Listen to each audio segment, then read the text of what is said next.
বিদায়, চিরবিদায়। मौत भी मदीने में एहतराम करती है।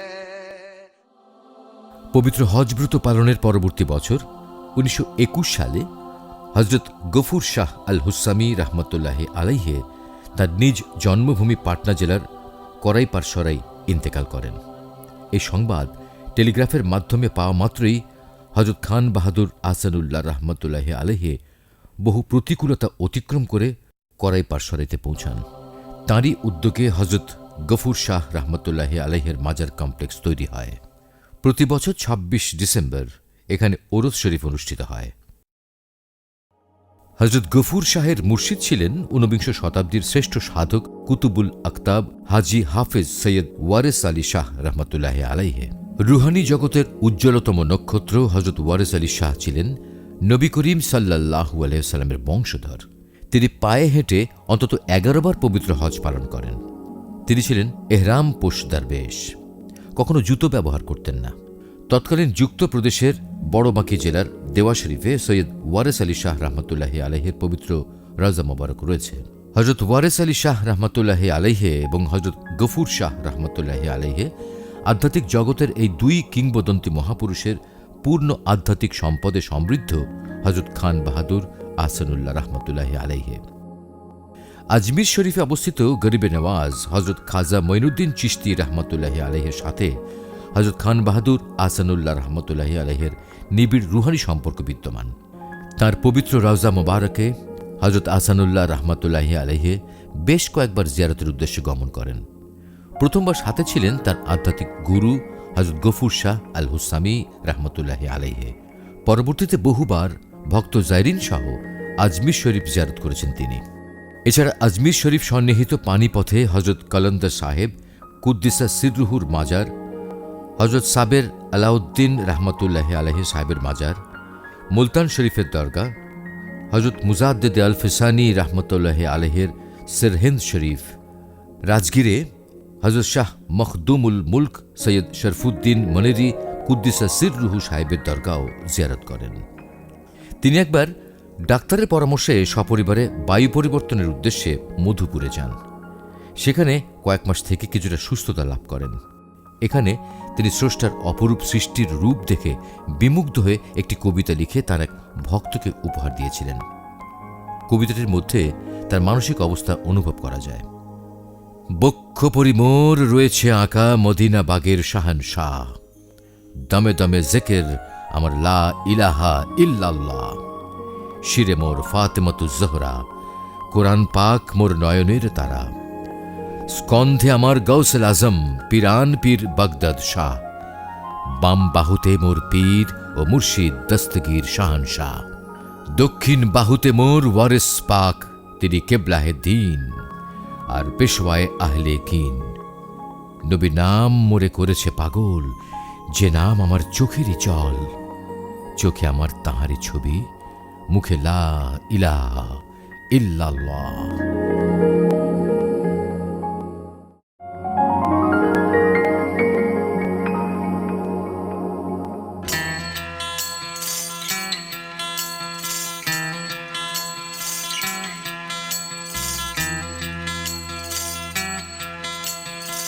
একদিন হযরত খান বাহাদুর আহসানুল্লাহ রহমতুল্লাহ আলাইহির উপর বাসারত হল ৪০০ মানবের রুহানি চিকিৎসার জন্য তাকে দেশে ফিরতে হবে। সে দায়িত্ব মাথায় নিয়ে দেশে ফিরেন তিনি। আর জীবনের বাকি দিনগুলো অনাড়ম্বর ও দিনভাবে জনসাধারণের খেদমত করাই জীবনের একমাত্র লক্ষ্য স্থির করেন। তিনি তার জন্মভূমি নলতায় ফিরে আসেন। জন্মভূমিতে উপযুক্ত বাসস্থানের অভাব ছিল। সেখানে বসবাসের জন্য একটা বাড়ি নির্মাণ করেন, কিন্তু বিমুখ থাকেন আত্মপ্রচারে। মানুষ স্বপ্নে ইঙ্গিত পেয়ে তার নিকট আসতে থাকে এবং তাদের ব্যাকুলতা প্রকাশ করতে থাকে। ধীরে ধীরে আগন্তুকের সংখ্যা বাড়তে থাকে। তিনি মানুষকে তরিকাতে শিক্ষা দিতে শুরু করেন, পাশাপাশি মানবিক উন্নয়ন সহ সার্বিক উন্নতির প্রতি খেয়াল রাখেন। ক্রমে তার রুহানি শক্তি প্রকাশিত হতে থাকল। নলতা মসজিদটি তার কর্মস্থল ছিল। তিনি মানুষকে আহ্বান করলেন আল্লাহর পথে।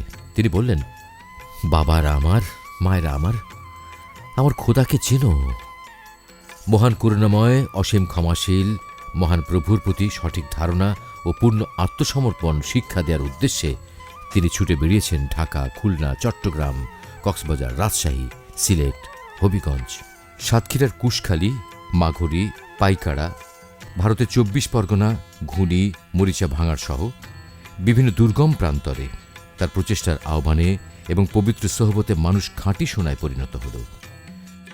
বদলে গেল শত সহস্র মানুষের জীবনধারা, ফুটে উঠল তরিকত জগতের শত সহস্র সুরভি পুষ্প। শুধু চাকরি জীবনে নয়, অবসরের পরেও তার শিক্ষা বিস্তারের কর্মসূচি থেমে থাকেনি। গ্রামান্তরে নতুন নতুন শিক্ষা প্রতিষ্ঠা, সংস্কার ও এর পরিচালনায় অংশ নেন তিনি। হবিগঞ্জের পুটিজুড়ি হাই স্কুল পুনর্গঠন, গোবরদাড়ি স্কুলকে মাধ্যমিক পর্যায়ে উন্নীত করা ছাড়াও সাতক্ষীরা সরকারি কলেজ পরিচালনায় উল্লেখযোগ্য অবদান রাখেন তিনি। 1917 সালে নলতা মাধ্যমিক বিদ্যালয়কে পুনর্গঠনের কাজ শুরু করেন তিনি। 1947 সালে ভারত পাকিস্তান বিভাগের পর মৃতপ্রায় স্কুলটিতে নতুন করে প্রাণ সঞ্চার করেন।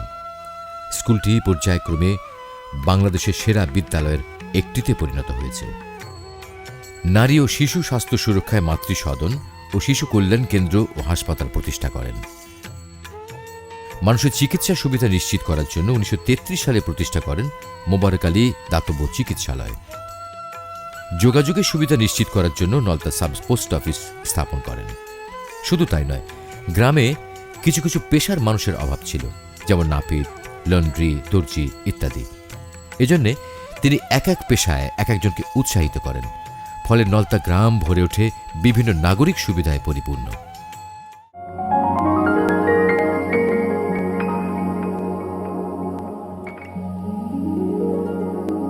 বহুমুখী ব্যাপক ও বিস্তৃত জ্ঞানের অধিকারী, গভীর বাস্তব অভিজ্ঞতা সম্পন্ন, তীক্ষ্ণ মেধা, ঐশী শক্তি সম্পন্ন, বিচক্ষণ বিশ্লেষক, মানবদরদী সমাজ কল্যাণকামী এই বিশাল পুরুষ তার পরিচ্ছন্ন ও উদার ধর্ম ও সমাজচিন্তার আলোকে সমগ্র মানব সমাজের উন্নয়ন ও আধ্যাত্মিক জীবন গঠনের মহান দায়িত্ব নিয়ে 1935 সালে সাতক্ষীরা নলতায় আহসানিয়া মিশন প্রতিষ্ঠা করেন। আহসানিয়া মিশনের মূল উদ্দেশ্য স্রষ্টার ইবাদত ও সৃষ্টির সেবা। মিশনের প্রতিষ্ঠাতা হযরত খান বাহাদুর আহসানুল্লাহ রাহমাতুল্লাহি আলাইহি মিশন সম্পর্কে লিখেছেন, মহাব্বত পয়দা করাই মিশনের প্রধান লক্ষ্য। মিশনের মেম্বারগণ প্রতিজ্ঞাবদ্ধ পল্লী উন্নয়নের জন্য, রাস্তাঘাট নির্মাণের জন্য, দুস্থকে সাহায্যের জন্য, মৃতদেহের সৎকারের জন্য ও মানবের ঐচ্ছিক পারত্রিক মঙ্গল সাধনের জন্য। শিক্ষা দেওয়া মিশনের লক্ষ্য। ঈর্ষা, দেশ, অহংকার, হিংসা বৃত্তিকে দমন করিয়া রুহের শক্তি প্রসার করা মিশনের উদ্দেশ্য।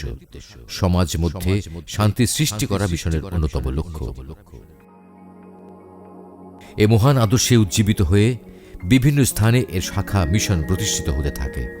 বিগত 8 দশক ধরে সামাজিক জীবন গঠন, নৈতিক চরিত্র গঠন, সমাজ উন্নয়ন, শিক্ষার প্রসার, জনসম্পদ উন্নয়ন ও আধ্যাত্মিক জীবন গঠনের জন্য বলিষ্ঠ ভূমিকা রাখছে এসব মিশন।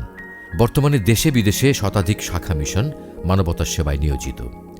এসবের মধ্যে ঢাকা আহসানিয়া মিশন, সাতক্ষীরা আহসানিয়া মিশন ও library, Habiganj Ahsania mission, Chattogram Ahsania mission, Kushkhali Ahsania mission, Bhangar Ahsania mission Bharat, Ghuni Ahsania mission Bharat, Virginia Ahsania mission America, Australia Ahsania mission Australia প্রভৃতি উল্লেখযোগ্য।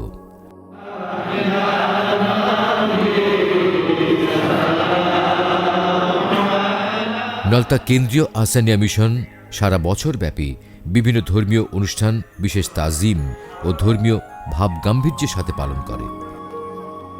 ঈদ মিলাদুন্নবী সাল্লাল্লাহু আলাইহি ওয়াসাল্লাম,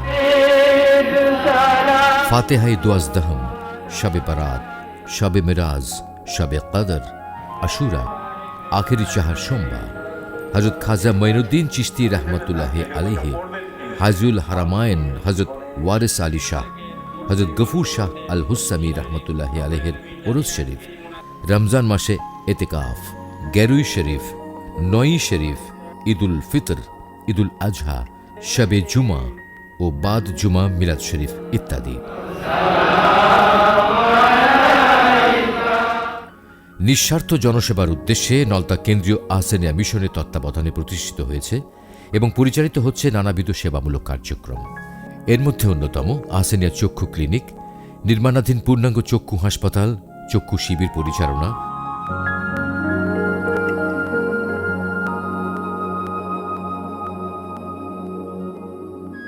মহিলা ও পুরুষ এতিমখানা পরিচালনা, নলতা আহসানিয়া দারুল উলুম সিনিয়র মাদ্রাসা, হাফিজিয়া মাদ্রাসা, Ahsania mission library, Nalta Ahsania mission residential college ইত্যাদি। হবিগঞ্জ আহসানিয়া মিশন পরিচালনা করছে এতিমখানা, সেলাই শিক্ষা কার্যক্রম। কক্সবাজারের চকরিয়ায় আহসানিয়া মিশনের উদ্যোগে পরিচালিত হচ্ছে বড় Bheula Ahsania mission complex. Chattogram Ahsania mission Chattogram বিভাগের সব শাখা মিশনকে সাথে নিয়ে নানাবিধ কার্যক্রম পরিচালনা করছে।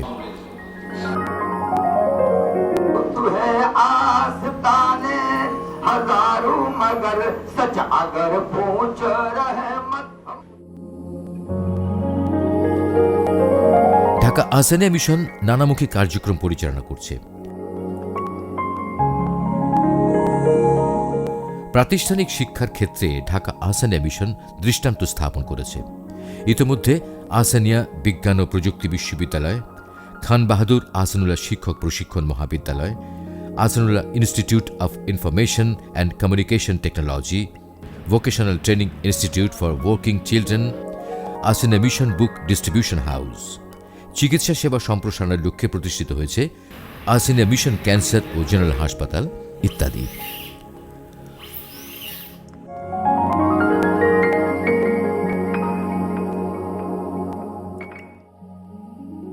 হযরত খান বাহাদুর আহসানুল্লাহ রহমতুল্লাহি আলাইহি মাত্র ১৬ বছর বয়সে শত ঊর্ধ্বা প্রপিতামহীর ইচ্ছা পূরণার্থে ফয়জুন্নেসা মহারানী নামের মহিষীর সাথে বিবাহ বন্ধনে আবদ্ধ হন, কিন্তু সংসার জীবন শুরু করেন সরকারি চাকুরিতে প্রবেশের পর।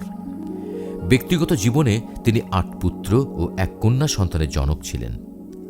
পুত্রগণ যথাক্রমে বড় ছেলে ব্যারিস্টার মোহাম্মদ শামসুজ্জোহা, মেজ ছেলে মোহাম্মদ বদরুদ্দোজা, সেজ ছেলে মোহাম্মদ নুরুল হুদা, চতুর্থ ছেলে মোহাম্মদ নাজমুল উলা, পঞ্চম ছেলে মোহাম্মদ জাইনুল ওয়ারা, ষষ্ঠ ছেলে মোহাম্মদ কামরুল হুদা, সপ্তম ছেলে মোহাম্মদ মাজহারুস সাফা। উনি সারা জীবনে নামাজ আল্লাহকে চেন, আর বাইরে গেলে উনি সবসময় জঙ্গলে পাহাড়ে এখানে সেখানে বেড়াতেন, আর সেখানে থাকতেন, ওযিফা করতেন, তারপর তাহাজ্জুদ নামাজ পড়তেন, গুহার মধ্যে বসে থাকতেন। অষ্টম ছেলে গাউসার রেজা এবং তার একমাত্র মেয়ে, যিনি শৈশবেই ইন্তেকাল করেন। হযরত পীর কেবলা রহমতুল্লাহি আলাইহির স্ত্রী মিসেস ফয়জুন্নেসা মহারানী ১৯৬৭ সালে ইন্তেকাল করেন। হযরত খান বাহাদুর আহসানুল্লাহ রহমতুল্লাহি আলাইহির রওজা শরীফের পাশেই তার মাজার শরীফ রয়েছে।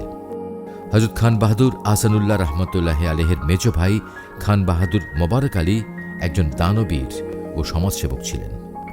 তিনি ১৯৪০ সালে নলতা শরীফ শিল্প মেলার আয়োজন করেন। বড় ভাই হযরত খান বাহাদুর আহসানুল্লাহ রহমতুল্লাহি আলাইহির সকল উদ্যোগ ও কার্যক্রমে ঘনিষ্ঠ সহযোগীর ভূমিকায় থাকতেন। ১৯৭৫ সালে তিনি মারা যান। ১৯৩৫ সালে নলতায় মিশন প্রতিষ্ঠার মতো মহান উদ্যোগে মিশন প্রতিষ্ঠার লগ্ন থেকে যে সকল মহাপ্রাণ মানুষ হযরত পীর কেবলা রহমতুল্লাহি আলাইহির এবং তার মিশন ও ভিশনকে বাস্তবায়নে সর্বাত্মক সহায়তা দেন, পাশাপাশি আধ্যাত্মিকতার শীর্ষস্থানে উন্নীত হন, তাদের মধ্যে অন্যতম আলহাজ এম জওহর আলী, আলহাজ সুলতান আলী, কুচলউদ্দিন পণ্ডিত, মরহুম পরান আলী, আলহাজ নজির আহমেদ চৌধুরী, আলহাজ মাওলানা এজাহার হোসেন প্রমুখ। আলহাজ আনসার উদ্দিন আহমেদ। হযরত পীর কেবলা রহমতুল্লাহি আলাইহির শেষ জীবনে সার্বক্ষণিক খাদেম হিসেবে পবিত্র সোহবতধন্য সুবর্ণ ব্যক্তিত্ব। তিনি হযরত পীর কেবলা রহমতুল্লাহি আলাইহির অসুস্থ অবস্থায় ঢাকা মেডিকেল কলেজ ও নলতা শরীফে সবসময় খেদমত করতেন এবং পীর কেবলা রহমতুল্লাহি আলাইহির ইন্তেকালের পর থেকে দরবারের সার্বক্ষণিক খাদেমের দায়িত্বে নিয়োজিত আছেন। হে পরওয়ারদিগার আলম, হে বাদশাহ দু আলম, হে আমাদের মাথার মণি, হে আমাদের পারের কান্ডানি, হে আমাদের দুনুজাহানের সাথী, বাবারা মারা কত তকলিফ শিকার হাজির, সকলের হাজিরা কবুল করো, যারা হাজির হতে পারে না তাদের হাজিরা কবুল করো, যারা সুদূর প্রবাসে আছে তাদের হাজিরা কবুল করো, সকলের মনস্কামনা সিদ্ধি করো। দিন রাত নফসের গোলামি করি এক মুহূর্তে তোমার বন্ধুর পদপ্রান্তে হাজির। আজ আর খালি হাতে ফিরাই দিও না। যেদিন তারা পুত্র পরিবার কোনো কাজে আসবে না, সেদিন তোমার সাফায়েত থেকে, তোমার অনুগ্রহ থেকে আমাদের বঞ্চিত করো না। তোমার আওলাদের ওসিলে আমাদের হাতকে তুমি লজ্জিত করো না। জীবদ্দশায় অনেকে পেয়েছিল, যারা পায়নি তারাও হাজির। তোমাকে চিনবার জানবার শক্তি আমাদের এনায়েত করো। ছলনা করে চলে গেছো, কিছুই উপলব্ধি করতে পারিনি, আজও অন্ধ হয়ে আছি। আমাদের অন্ধত্ব ঘুষায় দাও, কালিমা দূর করে দাও, সংসার দূর করে দাও। মানব জীবন ধন্য হোক তোমারই পরশে। সকলে বিভিন্ন মকসুদ নিয়ে ফরিয়াদ নিয়ে হাজির। সকলের মনস্কামনা তুমি সিদ্ধি করো। নলতায় হযরত খান বাহাদুর আহসানুল্লাহ রহমতুল্লাহি আলাইহির বাড়িটিতে বর্তমানে অন্তরে অম্লান নামে খান বাহাদুর আহসানুল্লাহ মিউজিয়াম প্রতিষ্ঠা করা হয়েছে। এখানে তার ব্যবহৃত বিভিন্ন সামগ্রী, ব্রিটিশ সরকারের দেয়া উপহার, রয়্যাল ড্রেস, ব্যবহৃত নকল চোখ, দাঁত, পায়ের ছাপ, তসবি, টুপি, ছাতা, বই পুস্তক, সহস্ত পাণ্ডুলিপি, বিভিন্ন সনদপত্র, খাট, পালকি, টেবিল, চেয়ার ইত্যাদি স্থান পেয়েছে। হযরত খান বাহাদুর আহসানুল্লাহ রহমতুল্লাহি আলাইহি চাকুরি জীবনের শেষ পর্বে এসে কলকাতার পার্ক সার্কাসে শ্বেত পাথরের বিরাট বাড়ি নির্মাণ করেন। পরবর্তীতে বিশেষ পরিস্থিতিতে ঋণ পরিশোধের জন্য বাড়িটি বিক্রি করে দেন।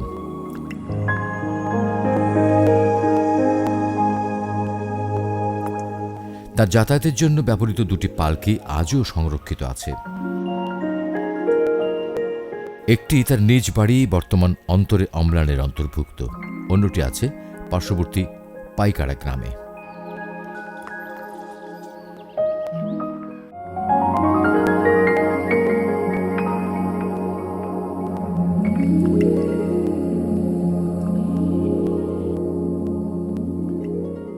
সততা, পবিত্রতা ও প্রেমিকতা অবলম্বন হল তার জীবন দর্শনের তিনটি গুরুত্বপূর্ণ দিক। তার যাপিত জীবনে এ তিনটি বিষয়কে তিনি কেবল অমোঘ সত্য বলে গ্রহণ করেননি। তার আধ্যাত্ম চেতনা ও যাবতীয় সেবামূলক কর্মকাণ্ডে এ নিরঙ্কুশ প্রতিফলন ঘটানোর চেষ্টা করেছেন। আবার একজন সাধক ও সিদ্ধ পুরুষ হিসেবে তার সকল ভক্ত ও অনুসারীর মধ্যে এই বিশ্বাস ও জীবন দর্শনের অনুপ্রবেশ কাঙ্ক্ষিত করে তুলেছেন। এই তিনটি বিষয়কে তিনি মহাপ্রভুর সাথে সাযুজ্য লাভের অবিচ্ছেদ্য অংশ হিসেবে চিহ্নিত করেছেন। মানবাত্মা পরমাত্মা হতে আগত এবং পরমাত্মার সাথে পুনর্মিলনই মানবাত্মার চরম লক্ষ্য। মানবকে পৃথিবীতে প্রেরণ করেছেন সেই অনন্ত সত্তার গুণাবলীর প্রতিনিধিত্ব করার জন্য।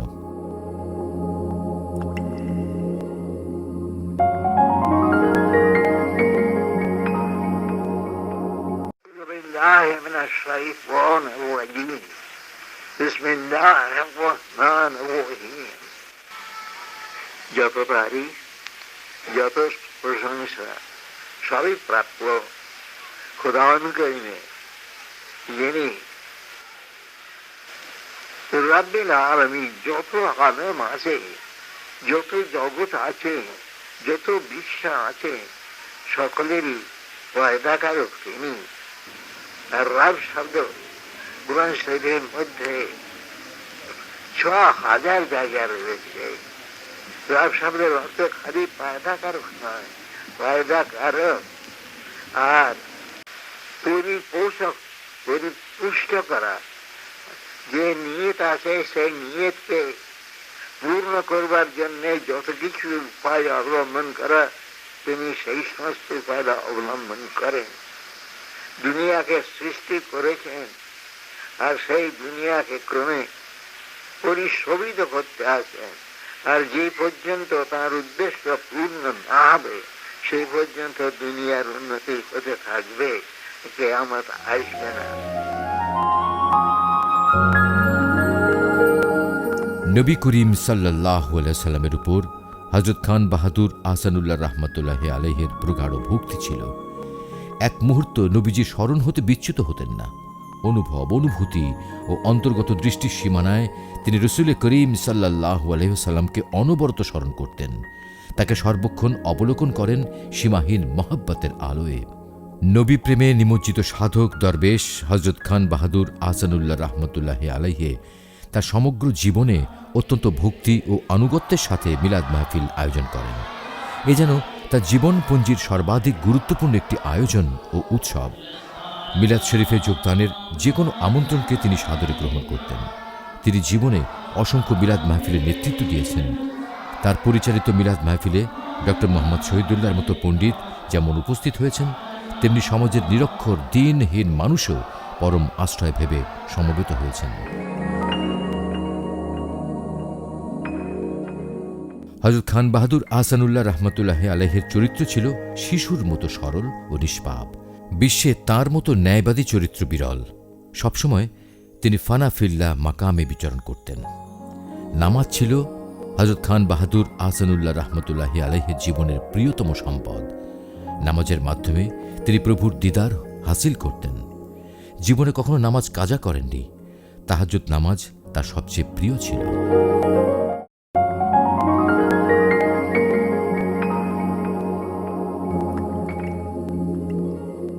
হবিগঞ্জের এই নারকেল গাছটিতে নারকেল হতো না, গুটি ধরে পড়ে যেত।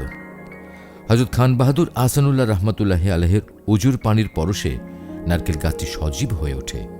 বিগত 5 দশক ধরে গাছটি নিয়মিত নারকেল দিচ্ছে।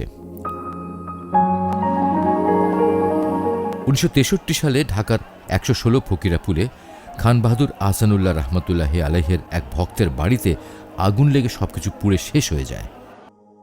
শুধু অক্ষত থাকে পবিত্র কোরআন মজিদ ও হযরত খান বাহাদুর আহসানুল্লাহ রহমতুল্লাহ আলাইহির সহস্ত লিখিত চিঠি। বাড়ি পুড়ে গেল, আমাদের বাড়ি পুড়ে আমার বইপত্র সব পুড়ে গেল, সব পুড়ে গেল। সেই সময় দাদুমণির হাতে লেখা কিছু চিঠি ছিল, সেই চিঠিগুলোর সাইডগুলি কিনারগুলো সব পুড়ে গেল।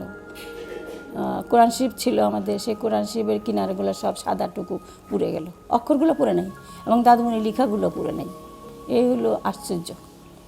কিন্তু আমাদের ঘরের জিনিসপত্র সব পুড়ে একদম মানে শক্ত হয়ে গেছে। এরকম খাট, পালং, চেয়ার, টেবিল, হাঁড়ি, পাতিল, ডেক, ডেক্সি যা ছিল সব পুড়ে একদম হয়ে গেছে। তা মানে আগে পুকুরে গোসল করছিলাম আমাদের ভক্ত সঙ্গে নিয়ে। তাদেরকে বললেন, তোমরা খুঁজে বাইর করো, আমি ডুব দিই। তো ডুব দিলাম, আর খুঁজে পায় না। তাই পাশের বাড়ির সামতালি বলে এক লোক ছিল, তার লোকটা মাঝে লোক সাঁতার জানে না, কলকাতা থাকে। এই গ্রামের তো 10-12 জাল এনে খোঁজাখুঁজি করা হলো, পাওয়া গেল না। কিছুকে পর দেখা গেল জনে ওনার ঘরের বাইরে চেয়ার টেবিলটায় বসে কোরআন শরীফ তেলাওয়াত করতেন। আমি যখন ক্লাস 6-এ 1957-এ উনি আমাদের বাসায় যখন আসছিলেন, ওনার নিয়ম মতে প্রত্যেক দিন আসরের পর উনি ভক্তদের প্রতি উনি চিঠি লিখতেন এবং ওনার একটা খুব সুন্দর কলম ছিল, হেরো পেন, এবং ওই কলমটা আমি খুবই পছন্দ করেছিলাম। আমি ওই সময় যখন উনি ওই রুমে ছিলেন না, আমি ওই কলমটা নিয়ে লুকিয়ে ফেললাম, এত পছন্দ হয়েছিল। এবং পরের দিন থেকে উনি ওই কলম খুঁজতে লাগলেন। প্রথম দিন সবাই খুঁজলেন, তারপরের দিন খুঁজলেন, এরপরে 3 দিন ওনারা খুঁজলেন। তখন দাদু আমাকে ডাকলেন সবার সামনে, ডেকে বললেন যে আমার বিশ্বাস তুমি কলমটা খুঁজে পাবা।